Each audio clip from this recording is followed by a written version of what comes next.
check it out, shoot a visual. You know what I'm saying? It's just like that, you feel me? Start from the top, man. You got IMB Boom. Y'all know what time it is. You Double feel L. me? Whole lot of double L shit, loyalty lifestyle. Been doing your thing a lot.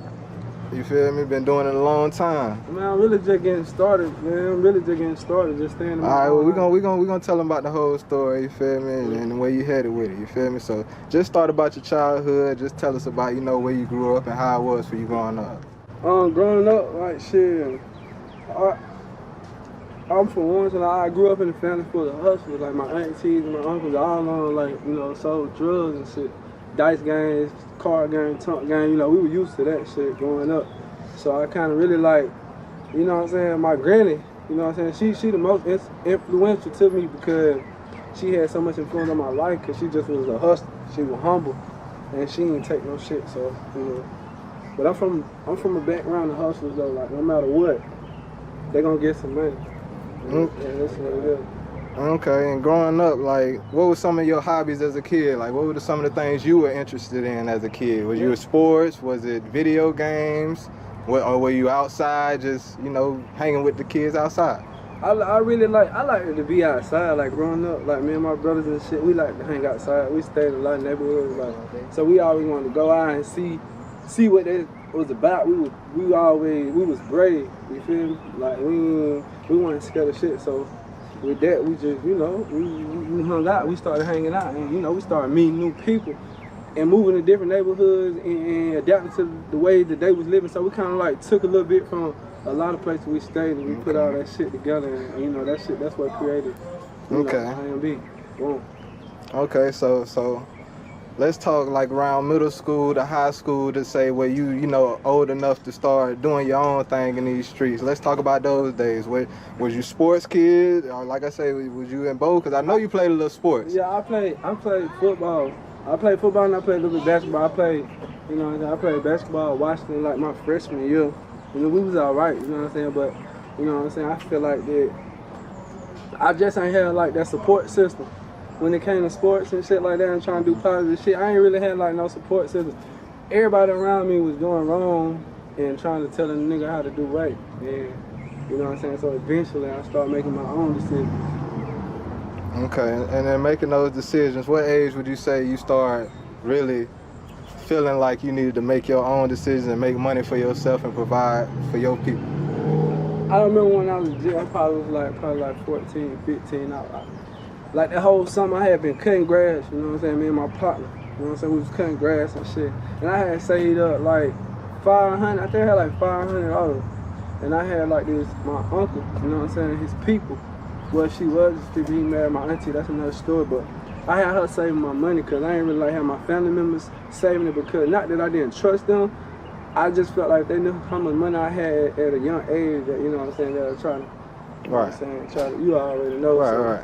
Anyway, making a long story short, I ended up getting my money from her, and I came home one day and my mama was sitting there and she seen the money like buzzing out my pocket, getting what I had in my pocket, and I told her it wasn't nothing, but she ended up going in my pocket and getting the money. And she took half for it, she told me she was paying bills with it. So when I seen right there, it actually felt good, you know what I'm saying, to pay bills. So I experienced that, I kind of got like addicted to that feeling. So ever since then, I really been like a hustler, trying to make a way, really just trying to make a way. That's all it was about, really, for real. Trying to have my own shit. Okay, so you say around 14 to 15, somewhere around in there? Yeah, about 14, 15 when I started hustling, but I was already getting in trouble about the age of 12 and 13. I was in DJJ doing time like that, you know.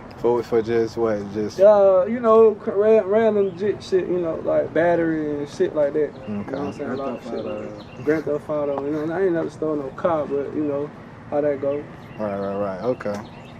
So when did music come into the picture? Like, man, music always been in the picture. Like, you know what I'm saying. One of the places I stayed in Diego Circle. Like, you know what I'm saying. Probably when I was like, I can't really remember, probably like 8, 9, 10, one of them. But you know, and we used to have this thing where we be out there. You know, I stayed like right in front of the hot box. So we used to be out there beating and shit on the hot box and rapping and shit. You know, I was legit. You know, I was the youngest one out there. But I always liked the freestyling and shit like that, so I took a liking to that shit. And then, eventually as I got older, I got away from it because I started hustling, and then I found that passion back. Like, you know what I'm saying? When I came across town. Okay, well, hold on. Well, we just gonna talk like, what was your influences on music? Like, why did you want to start rap? Because, you know, I know personally that your father used to rap, you feel me, and put out music. So was he kind of an influence, or did you just see people on TV that you wanted to be like, or was it that? Nah, my dad the one like no influence. I mean, influence is to me who inspired me. Like, you saying like to make music? Yeah, to make your own music, create your own music. My situations inspired me to make music. You know what I'm saying? It was my way of venting. So, okay. You know what I'm saying? That's so nice. it just so happened to be with a melody, but you know, just music, venting. That's how I came about making music. That was my way to vent. Everybody got their, you know what I'm saying, ways of coping with things, whether it's, you know what I'm saying, habit, drugs, whatever. You know what I'm saying? Mine was music. That's what it was. We're gonna talk about like this transition that you had just in life from being regular old Daniel to being YCC Boom. You feel me? You went from trapping or whatever you was doing, that hustling at 15, and you lost your passion for music. How did you find that passion back? I wouldn't say I lost my passion. I would just say like I was distracted. Okay. I had just got distracted along the way. You know, getting into the streets is easy to get distracted. You know what I'm saying? Hoes, nigga get distracted by hoes, nigga get distracted by this money. You know what I'm saying? Shit like that, you know. What you see, your environment? Yeah, my environment, you know what I'm saying? A little bit of everything played a part. So how did you rekindle that flame? Was it the success you was having in your hustle and you just had enough time to go sit in the studio to just make some, or was it you really felt like you needed to put something out? You saying like when I first started, or this time like when I just got out? Nah, when you first started, like when y'all started the YCC or whenever that rapping started coming up and you started getting, you know, your little popularity from that. I mean, I ain't never acknowledged the popularity. I just always like, I always felt like I wanted to say something, and I wanted people to hear what I had to say, and I know music was like one of the main ways I can do that. So that's what that was for me. Around the time I had something to say, and I had did the track with Slater Mother, it was Down by That Fire. And everybody was fucking with it, because around the time, you know, the city was up. Niggas was dying for real, like, right. You know what I'm saying? So was that like your first song that you recorded when you started back recording, or was that just the first song to pop? I want to say, yeah, you can say pop, you know. First song to kind of pop. Yeah. First song to kind of like, you know what I'm saying? Cause I ain't gonna lie, that's the first one that I heard that knew, like, when I knew they was like, damn, you rapping. I was like, for real, and I heard that, and I was like, damn, that nigga really doing something. Yeah. And so ever since then, she just been like, you know. So you make that song, you still hustling in the streets, you got your thing going on. Like, when did the situation with YCC come about? I mean, what you mean, like, situation with YCC? I mean, you solo artist first, or did you start as a group? I mean, we started as I ain't gonna say group, we started as like homeboys. Right, just rapping together. Yeah, that's my homeboy, that's my brother. We was telling the story together. Okay. We was trying to accomplish a mission together, you know what I'm saying? And, you know, that's really what we was on. Okay. We had things in common, and they was so much in common that we did it together majority of the time, that's all. Okay. So, but can you talk about the success at that time? Cause y'all was killing it. Y'all. I mean, you gotta think like we was you know what I'm saying? We was 19, 18 years old. We was like first niggas in the city to drop ice. Right. I take that back. We was the first young niggas to drop ice, cause you got to pay homage. See, that's what's wrong with a lot of people. They always try to say they're the first people to do shit. Right. We weren't the first niggas. We was the first young niggas to do it. Niggas from Uptown had already did that shit. But we was the first young niggas to do it, make a long short story. And niggas ain't never seen that before. And we did that shit. We treated that shit like it wasn't nothing. Because, you know what I'm saying? That shit to this day, you know what I'm saying? It ain't nothing. But, yeah. Okay. So, I just want to talk about, like, at the height of y'all success, just at the height of y'all just doing y'all thing, like, what was it like at that time? Was y'all, you know, feeling real good? Y'all had a lot going on. Y'all seem to be living the lavish lifestyle. I mean, you know, like, I ain't gonna lie, like, Man, that shit was a hell of an experience. We was living. Like, I was still analyzing the whole situation because the new shit we had started witnessing. You feel me? That we knew like the average people our age they weren't doing, and I know they weren't doing. You know what I'm saying? And we were just really like embracing that the best way we can, trying to stay humble with it and trying to, you know what I'm saying, and trying to survive. That's all it was. We was just trying to like survive and shit. And really, we was trying to go. We was trying to go. We was trying to leave the city.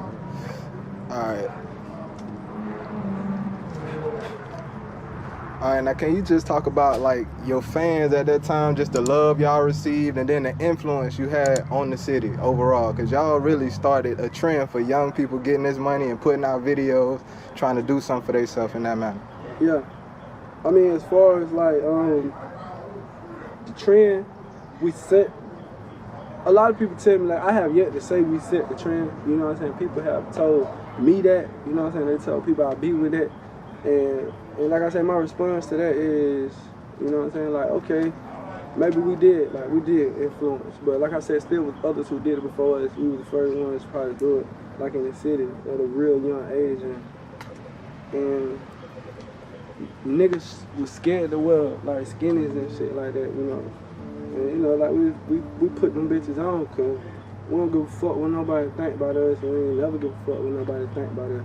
So we started doing shit niggas was scared to do.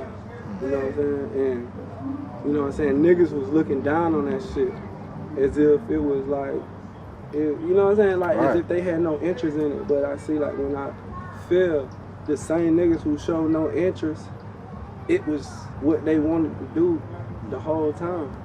Because they just needed room to do it, you know what I'm saying? And they didn't want to feel like they were probably stepping on your toes or, you know, things like that. But, I mean, man, you can read between the lines. You know what's going on. You see the influence. The influence is real.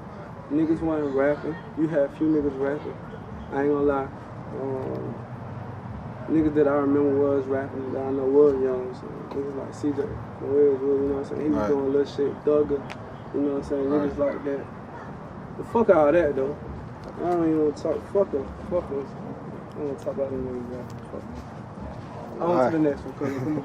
Alright, but can you just talk about the love you received at that time? Because you know everybody don't get love in the city. Like when they start rapping, y'all received a lot of love. Like I ain't gonna lie, one of my first time, like you know I lived in Virginia for a minute, so when I came down here, y'all was already kind of doing y'all thing, but I didn't know how big it was. And I went to a little teen club or whatever, and they played one of y'all songs, and in the cold club singing every song, like. So just talk about that love y'all received from the city at that time. I mean, like, one thing about my city, like, you randomly get love, like, in a group. Like, they'll rarely support you in a group. But, you know, individually, they all gonna bump your shit. They all gonna listen to your shit and what you got to say. So you really never witness the love unless somebody call your phone and be like, hey, bro, that shit you doing hard as fuck. I just want to let you know.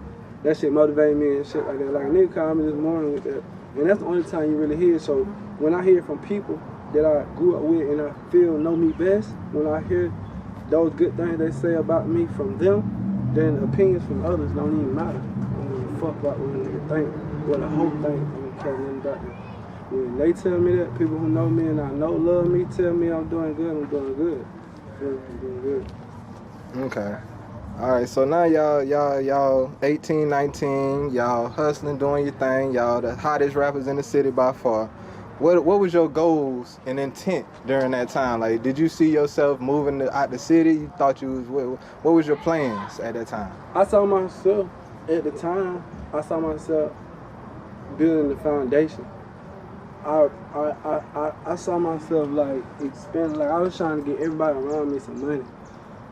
My mom and my sister, like I was trying to think of ways how everybody can make money, but I knew that I knew how to rap, so I knew rap would be a platform. So I felt like, this shit like playing a lottery. Like, you go in the store, you buy a ticket every day for $1. You don't never know, you might hit, but you taking the chance every day at millions of dollars. And I treat that as like when I make a song.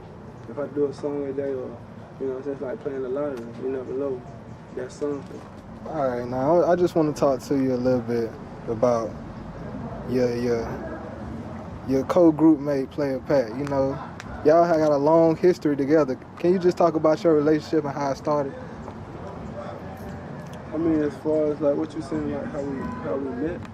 I mean, yeah, just is it a music relationship, just strictly music relationship? Was it a strictly music relationship? That's what I'm asking, yeah. No, it wasn't a strictly music relationship. You know, my partner, you know what I'm saying? My partner, you know, we like I said, we both had like, we shared the same vision. Right. We shared the same vision. Kind of had the same things going on. Yeah, I kind of like migrated, you know what I'm saying, from the south side with my auntie boyfriend, you know what I'm saying, he from Green Street, he was, you know what I'm saying, trapping out there and shit like that, he kind of like brought me along with him. But I had already stayed in a 10-yard, and they stayed around the corner, so we was linking up every day and we'll walk to, you know what I'm saying, the hood, which is Green Street, we'll walk to the hood. You know what I'm saying? What my nephew doing? Like that. You know, I was always hustling, you feel me? So, you know, I was trapping. I took a liking to him, you know what I'm saying? Because he was always, you know what I'm saying? He was young, he was always fly, you feel me? He was always fly, you know what I'm saying? Like, he just always stayed on point, so I took a liking to him. Was he already rapping too? Y'all kind of like... Yeah, he kind of like was doing songs, but he wasn't really taking it serious, you know what I'm saying? And that's when I had did a song, and both our songs was, you know, like were hot, so we like kind of like, damn bitch, you rap, you hard, I rap, I'm hard, you know what I'm saying? You trap, I trap, and we came together, and that's when we, you know what I'm saying? We was young hustlers, we started off young hustlers, you know what I'm saying? Then, okay. That's when we was sitting on my mama's porch one day, it was hot as fuck, you know what I'm saying? Like, we bitch hot, like frozen cut weather. And we was sitting on the porch and we like, man, we gotta put us something together, like we gotta have a team, like, and like YCC, you know what I'm saying? Like young check chaser, you know what I'm saying? And that's what it was. That's what it was. All right, and then just talk about like in the time during your like leading up to your incarceration, like what was y'all relationship at that point? I was under the impression that, you know what I'm saying, I was gonna have support. I was under the impression that, you know what I'm saying, they felt what I felt. You know what I'm saying? I was under the impression that they were going through what I was going through. You know what I'm saying? So leading up to my incarceration, everything was like, you know what I'm saying? It was good. It was how it's supposed to be. Okay. Okay. So what is so can you talk about the allegations of people like telling on you and stuff like that? Do you feel that people told on you? Have you seen any documents of people telling on you, stuff like that? My paperwork told me that several confidential informants was briefing, but to clear up, like nobody ain't telling me, like dog ain't never telling me. I don't never know dog for doing police shit. You know what I'm saying? I just went to prison, you know what I'm saying, behind a case that wasn't mine. You feel me? So it was kind of like on some, you know, I'm going to be silent and I'm going to, you know, keep my mouth closed and I'm going to do what we vowed to do. And, you know what I'm saying, you're going to do your part. Like, you're going to handle up commissary, you know what I'm saying, shit like that was supposed to be done that, you know what I'm saying, wasn't done to us, but, you know. So is that what kind of led to y'all not being as close as y'all were when you got released?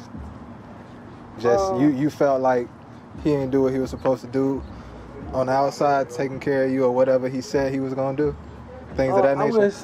I wouldn't say that it's our relationship is the way it is or the way people may think it is because of, you know what I'm saying, him not doing for me or don't nobody owe, you know what I'm saying, don't nobody owe you shit. Like, nigga don't owe me nothing, you know what I'm saying. I ain't even added a cent to what the next man got. Everything they got, they grind for that shit on their own. No matter what it is, they got it on their own. Only thing I was owed was loyalty. That's it. Like, that's all I was owed was loyalty.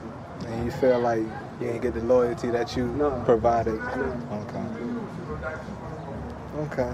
So, I mean, as of now, where y'all relationship stand? Is it just, we cool, like y'all just see you when I see you, it's no problems? I mean,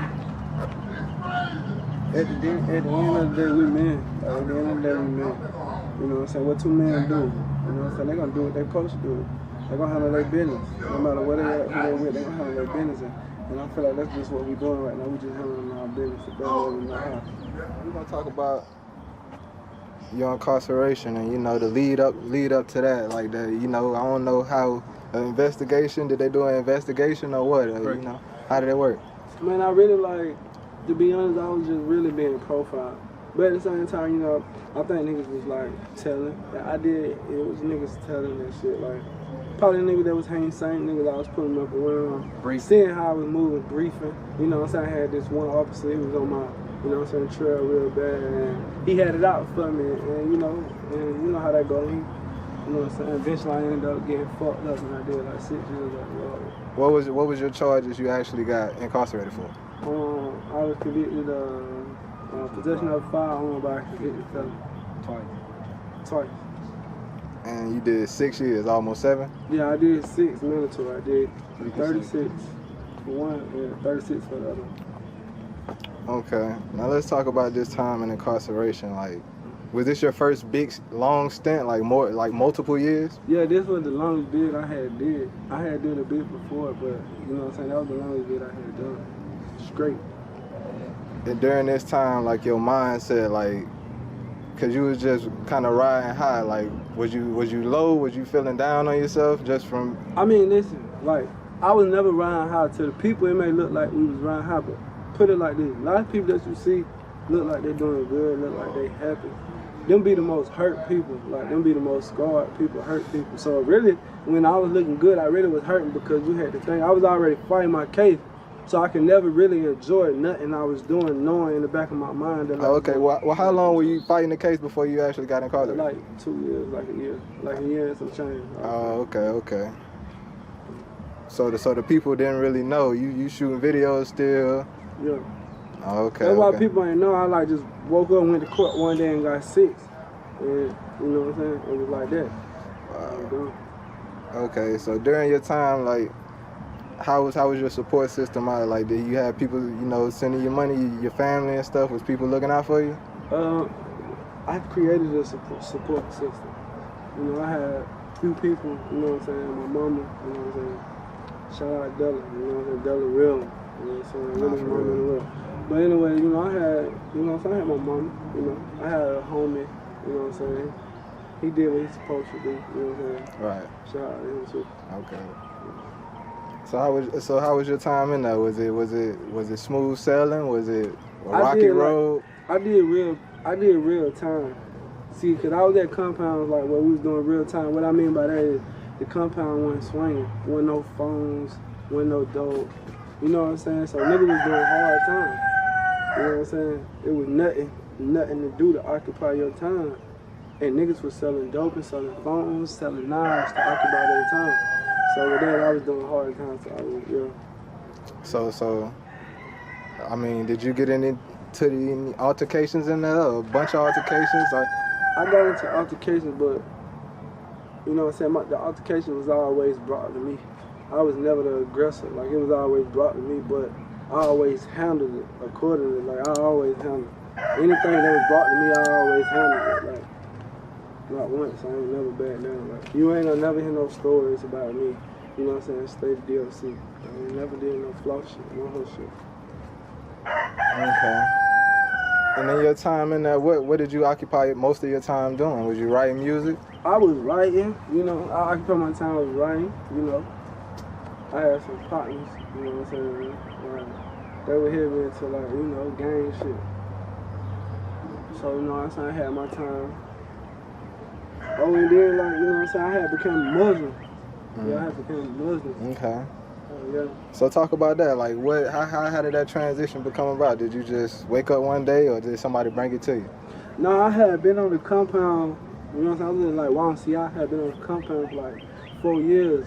But while I was there, I was doing time. One of my partners who had caught a 20-year bid some time before, I had failed. And the nigga was like a madman out this bitch. That nigga was beating hoes. That nigga was drinking. Anyway, make a long story short, this nigga was a Muslim down the road. You know what I'm saying? And for some reason, since I've been on the compound, I always end up in his dorm. And while I was in the dorm with him, I used to watch that nigga and shit. Man, look at Ski over that bitch. You know what I'm saying? I used to see it, that nigga was faking or some shit.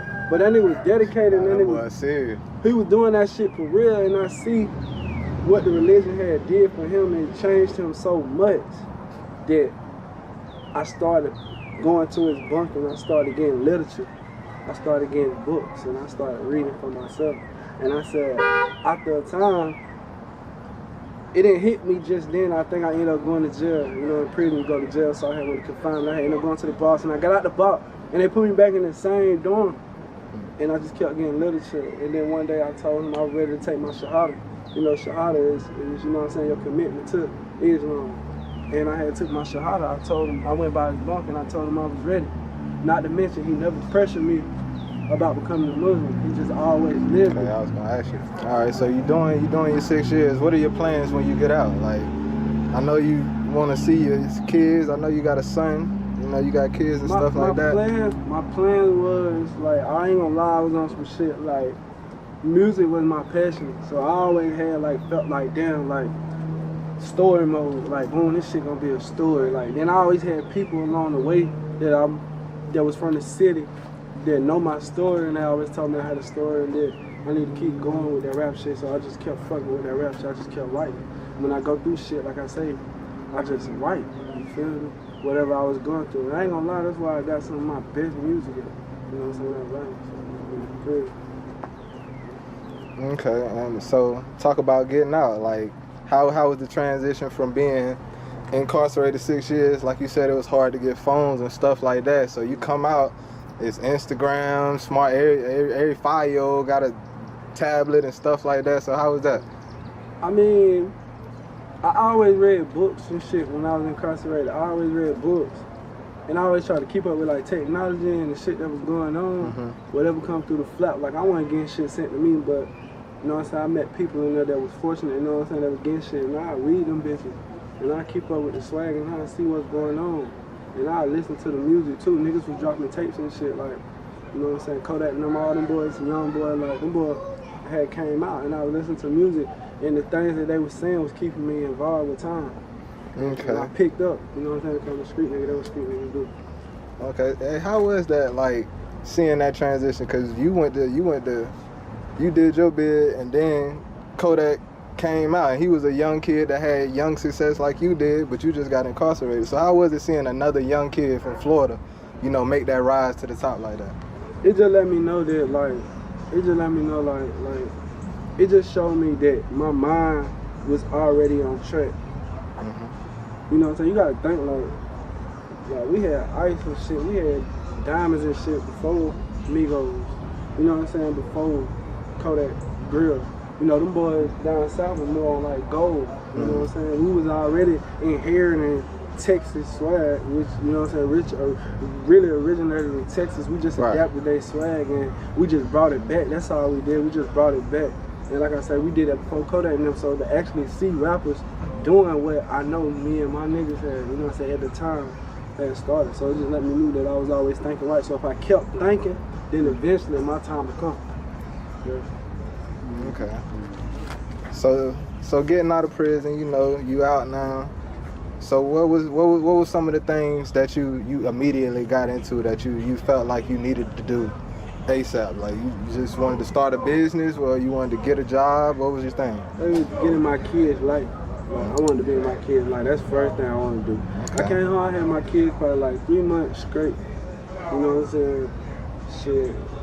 I ain't had no place to stay. Shit, I was living with my mama for real, but I ain't give a fuck. I had my babies, I was free. And we ate, we did everything, you know what I'm saying? We hung out, we did what we supposed to do, we did everything every day. And I just really enjoyed that. That was like the first thing I did, trying to be a father, you know what I'm saying? Catch up on shit that I had missed. You know what I'm saying? You know. Okay, and just talk about, like, how the people received you when you came home. Did you get, like, a lot of people calling you and showing you love, or was it just like you was a regular guy again? Did you get out a regular guy again? I got a lot of love. But you know what come with love, like, you know what I'm saying? I felt like a lot of people ain't really want to see me out, you know what I'm saying? As far as they felt, you know what I'm saying? I might come home and I might get in their way in some type of way. Not saying niggas feel like that, But you never know how niggas feel, you feel me, for their own reason. They might say, oh, this nigga might think he rap better than me. This nigga might think he trap better than me. Or my bitch might used to like this nigga. Nigga have their own reasons, you feel me? So, with that being said, like, Alright, so when you got out, you started dropping music and people was loving your music. So just talk about coming out and just people still loving your music and still rocking with you and where you want to take that momentum. I feel like people was ready to hear what I had to say, you know what I'm saying? Because people was already tuned in to the story, and like I say, everybody wanna read the last chapter of a good book. You feel me? And that's really what it was. People just want to know what I had to say. And at the time I had something to say, and I knew music, like I said, was my platform. And I came home, I dropped It Is What It Is. Right. You know what I'm saying? And that was just like that was my intro to freedom. You know what I'm saying? Being free, like that's my intro. Let y'all know what time it is, like, do what it is. Yeah. Okay, so what else you working on? Like you dropped that video. I think you dropped a couple more videos since then. I had dropped my tape. I had dropped my side of the story. Right. Yeah. So can you talk about just coming up in Pensacola? Like, you got your Atlantas out there, your LAs. I feel like it's a lot easier for artists or whatever you're trying to pursue in places like that. Just talk about how hard it is in Pensacola, or how not hard it may be for you. Just in general, how you feel about Pensacola and how they receive artists. Pensacola, like, they like, you know what I'm saying? They like, this shit funny at me, right? No cap, this shit funny at me. A bitch might hear your music, like your music, love your music, listen to your shit every time they get along on their way to work, when they on the way home at night by themselves. Niggas, bitches, you know what I'm saying, go for everybody, but publicly, they gonna view your shit different for the simple fact you may got something going on with the person that they close to, or your homeboy might be, you know what I'm saying, fucking his homeboy girl, or you know what I'm saying, his girl once used to, you know what I'm saying, all type of little pit ass shit like that. And that'll prevent people from actually like sharing your shit, liking your shit, and shit like that. But when you got that type of understanding, like I don't even pay attention to that shit. Like, I put it out there. You like it, you like it. You don't, you don't. You know what I'm saying? But you gon' hear me. Like, cause I know you wanna know what I got to say. Cause I'm gonna say some shit. So do you think that's why like it's hard for somebody from Pensacola to pop like that? That's why ain't nobody really pop. Ain't nobody really pop yet because ain't nobody really, I feel, you know what I'm saying, like originality. Like you gotta be original, like, you know what I'm saying? Like if you listen to a nigga too much, you know, eventually start sounding like that nigga. When I make music, you know what I'm saying, I try to make sure I sound like myself. You know what I'm saying? I try to be myself. You know what I'm saying? And that's the only reason, like, we gotta come up with our own, way. We gotta stop riding ways. We gotta come up with our own way. You know what I'm saying? You gotta stop putting your pinky finger in your mouth, spraying. You gotta stop that shit. You gotta stop the spread. You gotta stop that shit. It's other people's way. We don't do that in Pensacola. We gotta create our own way. You know what I'm saying? Down the teeth. We've been doing it. Shit like that. Right, cause I mean, you know, I listen to Pensacola music, I ain't gonna lie, but you do see a lot of, first there was a lot of Louisiana influence in the music here, but now it's a lot of Detroit influence in the music here. You know, everybody on those kind of beats and everything. So just talk about keeping your stuff original and like, you know, how you do your process of making music. When I make music, like I go in the studio, I like to create a vibe. Like the person I'm working with, or if I'm in there alone, you know what I'm saying, I like to get in my zone, do whatever I do to get in my zone. And I like to go out vibe and energy. I like my beats. I like my beats to tell a story before I actually tell the actual story on the beat. And if this beat coincides with one of my stories, then I'm gonna use one of my stories to go with that beat. And that's usually how it go for me. Or I'm gonna get a beat made off my energy. I could be dancing a certain way, I could be humming a certain way, I could be, and you know what I'm saying, my engineer gonna pick up on that and he gonna, you know what I'm saying, he gonna rock out and we're gonna make a hit. That's what we do. Okay, who are some of your favorite people to work with, like engineer wise in the city that you kind of mess with? I really don't have no favorite. I respect everybody's work, you know what I'm saying? But I like working with Tiller. Shouts out to Tiller. You know what I'm saying? Toolie. Shouts out to Tim Toolie.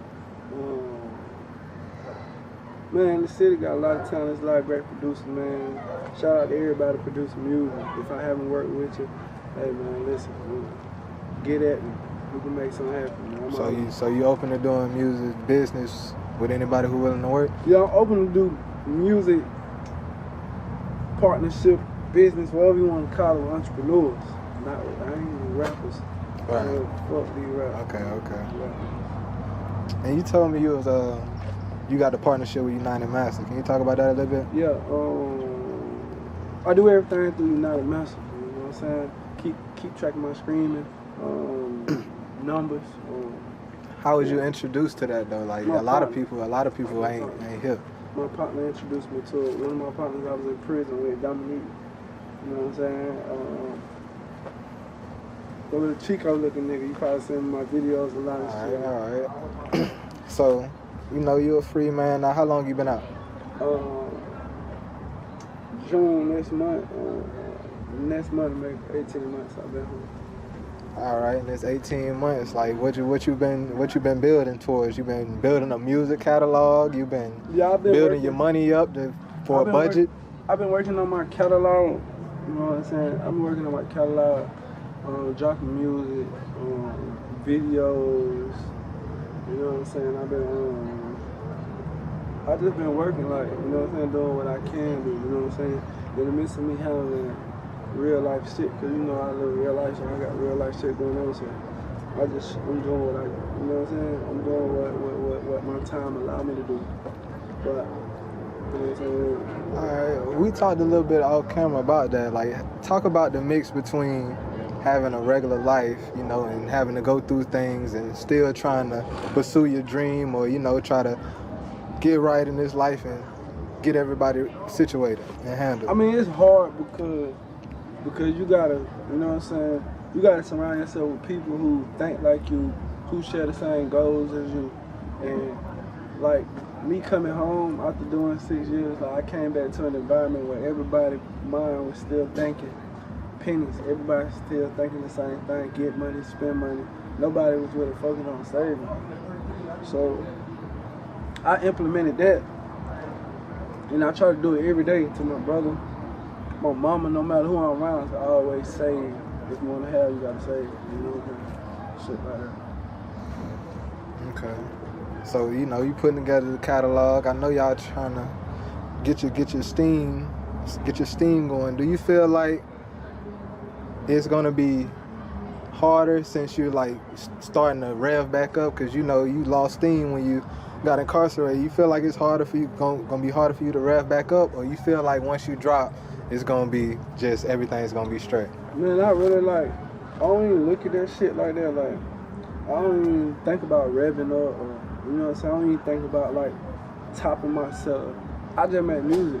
You know what I'm saying. I'm telling my story. If you fuck with it, you fuck with it. If you don't, then I really don't give a fuck. You know what I'm saying. Like, I'm just being honest. I make music. Like, I make music for myself. I don't make music for people. Because I don't know what everybody going through. I don't know everybody personally. I'm not trying to offend people. Like, I just make music for myself. I can't offend myself. You feel me? Okay. So you don't care about like you know, winning a Grammy or nothing like that? You're not trying to win no Grammys? You ain't trying to be so-called the best rapper or nothing like that? I ain't trying to be the best rapper. You know what I'm saying? I ain't trying to be the best rapper.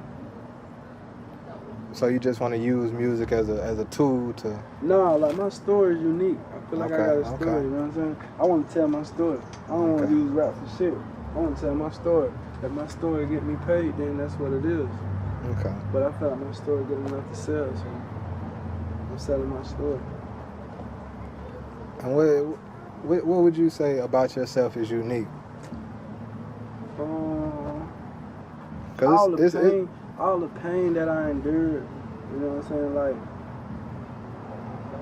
doing time at a young age, you know what I'm saying, being away from my kids, you know what I'm saying, losing family members, close relatives, back to back. I lost my cousin You know what I'm saying? Rest in peace, Ryan. You know what I'm saying? I lost my cousin, who pretty much showed me a lot about the game. I lost aunties, grandmothers, like, you know what I'm saying? My story just like my brother, you know what I'm saying? So much shit, like, this shit. I just want my story. You gotta tune in. You gotta just tune in, you know what I'm saying? You gotta tune in. And it's like a good book, you know what I'm saying? You know, a sequel for the draw. Y'all just tune in.